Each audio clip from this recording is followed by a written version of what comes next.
प्रिय विद्यार्थियों, आज की क्लास में नागमती वियोग वर्णन का ये चौथा खंड चौपाई नंबर 4 की हम व्याख्या करेंगे। पहले वाचन करते हैं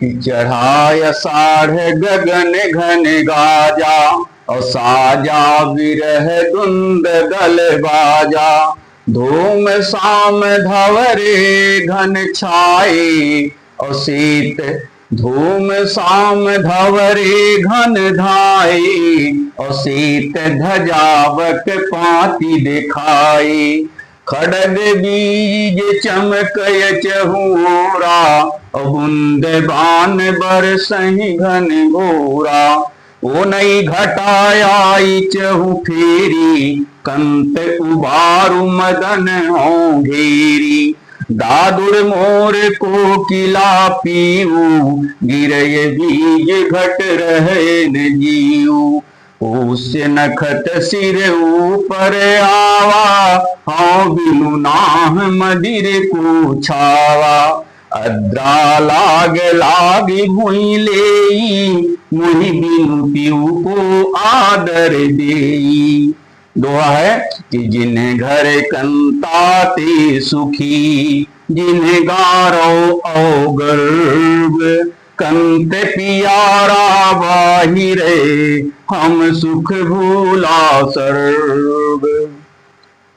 तो संदर्भ देखते हैं। प्रस्तुत पद्यांश हमारी पाठ्य पुस्तक हिंदी के नागमती वियोग वर्णन नामक शीर्षक से लिया गया है। इसके रचयिता मलिक मोहम्मद जायसी जी हैं और हम अब संदर्भ देखते हैं। संदर्भ में है कि नागमती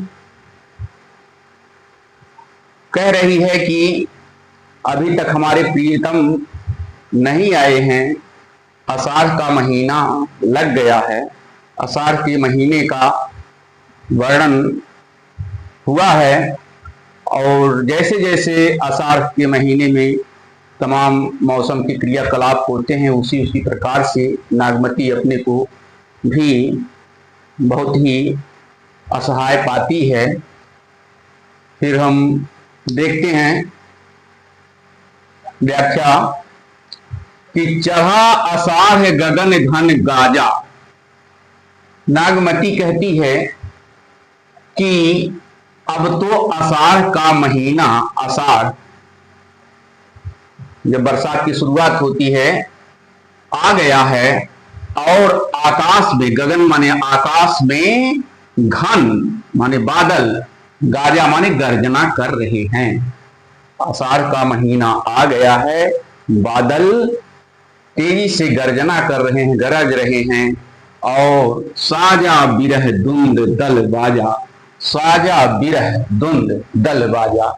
ऐसे में हमारी जो बिरह है वो धुंद माने युद्ध करने के लिए, युद्ध करने के लिए बिरह, मेरी बिरह वेदना युद्ध करने के लिए दल माने सेना को सजा लिया है और जो बादल गर्जना कर रहे हैं वो लगता है कि नगाड़े बज रहे हैं, बिगुल बज रहे हैं, दुंदुभी बज रही है।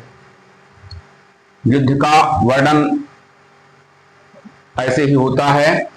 धूम साम धौरे घन छाए धाए, धूम साम धौरे घन धाए, धूम माने धुआं, धुएं के समान, साम माने काले, धौरे माने सफेद, काले और सफेद बादल, घन माने बादल, धाए माने दौड़ रहे हैं।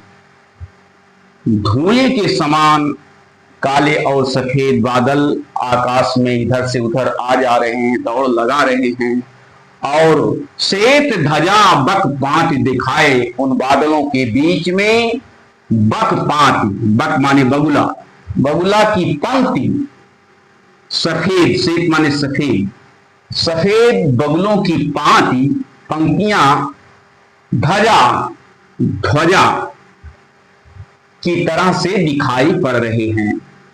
ध्वजा की तरह से, जैसे युद्ध में जो ध्वजा फहरती है, पताका फहरती है, उसी प्रकार से लग रहा है कि ये बगलू की, सफेद बगलू की पंक्तियां उन बादलों के बीच में ध्वजा की भांति दिखाई पड़ रहे हैं। खड़ग बीज चमके चहुओरा, और खड़ग बीज, खड़ग माने तलवार, तलवार रूपी बीज माने बिजली,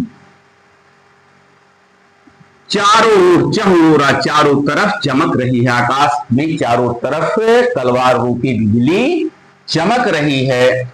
और बूंद बांध बरसहि घन घोरा, भयंकर घोर कठिन बादल, भयंकर बादल बरस रहे हैं। क्या बरस रहे हैं? बूंद बांध, भयंकर बादलों से जो बूंदें पड़ रही हैं वो लग रहा है कि बाढ़ के समान निकल रहा है, बाढ़ बरस रहे हैं। लग रहा है कि बादलों से, भयंकर बादलों से बूंद रूपी बाढ़ की वर्षा हो रही है। ओनई घटा आई चहुफेरी, ओनई घटा आई चहुफेरी, घटाएं घुमड़ रही हैं, घिरी हुई हैं चारों तरफ से। आय चहुफेरी, चारों ओर से घटाएं घिर चुकी हैं। और कंक उबारू मदन हो घेरी, ऐसे में वह नागमती अपने प्रियतम को याद करती हुई कहती है कि ऐसी स्थिति में अय कंत, अय प्रियतम, आप मुझे बचा लो, उबारो मुझको, क्योंकि मुझे मदन ने, कामदेव ने घेर रखा है, अपने बाहुपास में ले लिया, घेर लिया है। दादुर मोर कोकिला पीऊ, नागमती कहती है आगे कि ये वर्षा ऋतु में जो मेढक, दादुर माने मेढक, मोर, और कोकिला माने कोयल, पीऊ माने पपीहा, ये सब जो बोल रहे हैं, मुझे इनकी बोली ऐसे प्रतीत हो रही है, इनकी बोली को सुन करके मेरे ऊपर तो बीज माने बिजली सी ही गिर पड़ती है। लगता है कि मुझ पर बिजली गिर रही है। इनकी बोली मुझे बिजली सी प्रतीत होती है। और इनकी बोली को सुन करके घट रहे न जीव, मेरे शरीर, घट माने शरीर में लगता है कि जीव, प्राण नहीं रहेंगे। और फिर आगे कहती है कि अब तो पुष्य नक्षत्र, एक नक्षत्र का नाम है जो वर्षा ऋतु में आषाढ़ महीने में आता है, कि पुष्य नक्षत्र सिर ऊपर आवा। अब तो पुष्य नक्षत्र भी सिर के ऊपर आ गया है। और हाउ बिनु नाह मदिर को छावा, ऐसे में वर्षा की संभावना तेज हो जाती है और लोग अपने घर को ठीक करते हैं, जो जिनका टपकता है उसको छवाने का प्रयास करते हैं, छवाते हैं। उसी बात को वो कह रही है कि पुष्य नक्षत्र सिर ऊपर आवा, पुष्य का नक्षत्र भी अब तो सिर के ऊपर आ गया है। और हाँ बिनु नाह, मैं तो बिना नाह के हूं। नाह माने नाथ, नाथ माने स्वामी। मैं तो, मेरे घर मेरे प्रियतम नहीं है, मैं अकेली हूं। ऐसे में मेरे इस मन रूपी मंदिर की देखभाल कौन करेगा, कौन उसको छाएगा। और अद्रा लाग लाग भूई ले, अब तो कुछ नक्षत्र के बाद अद्रा नक्षत्र लगता है। कहती है कि अब तो अद्रा नक्षत्र भी लग चुका है और सारी भूमि, पूरी धरती पानी से भीग गई है, जल से भीग चुकी है। और मोहि बिनु प्यू को आदर दे, मोहि बिनु प्यू, ऐसे में ये धरती आकाश से जो बादलों से पानी बरस रहा है, बरसता है, सारी धरती को भिगो देता है, उस धरती को सम्मान देता है। सूखी हुई धरती को जो बादल सम्मान दे रहा है, उसी बात को वह नागमती कहती है कि मेरे घर तो मेरे प्रियतम नहीं हैं, वही बिन प्यू को, ऐसे में मेरे प्रीतम के बिना, प्रियतम के बिना मुझे कौन आदर देगा, भला कौन मुझे सम्मान देगा। फिर दोहे की व्याख्या देखते हैं। नागमती आगे पुनः कहती है कि जिन घर कंता ते सुखी, जिनके घर पर उनके कंत हैं, प्रियतम हैं, उनके पति हैं, वे स्त्रियां बहुत ही सुखी हैं। और जिन गारो और गर्भ, वो स्त्रियां जिनके घर उनके प्रियतम हैं, वो गारो माने गौरव का अनुभव करती हैं और अपने को गर्वान्वित महसूस करती हैं, गौरव महसूस करती हैं और अपने को गर्व महसूस करती हैं। नागमती कहती है किंतु हमारे तो कंत, हमारे प्यारे प्रियतम, प्यारा माने प्यारे, हमारे प्यारे प्रियतम तो बाहिरे, घर से बाहर हैं, दूर हैं, हमसे दूर हैं। बाहिरे माने बाहर हैं, हमसे दूर हैं।